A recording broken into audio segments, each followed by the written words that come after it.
So, in the autumn beyond the mountains, mice from the gardens and fields are breaking into buildings and homes.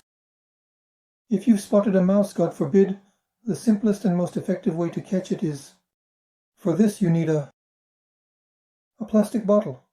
Here, we cut it. With this method, we bend the flap a little for stability.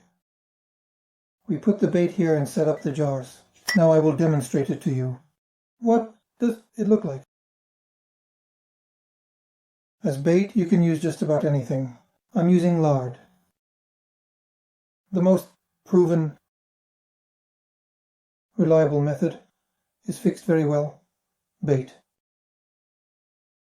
Our next action is simply to carefully place the jar. So we set the jar. Length flap fits inside.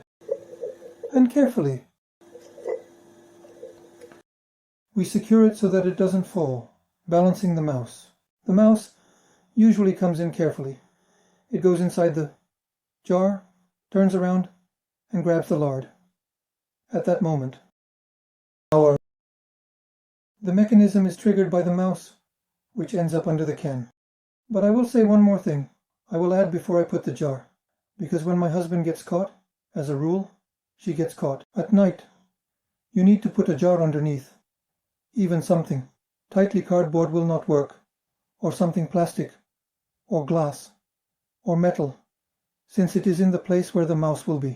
So, this ring around the jar will be where the mouse is, and it won't be very pleasant to clean up. That's why we make a lining there. And we put. And if there's a mouse, it will definitely, most certainly get caught. The little one rolled in. Now I'll try to capture this for you.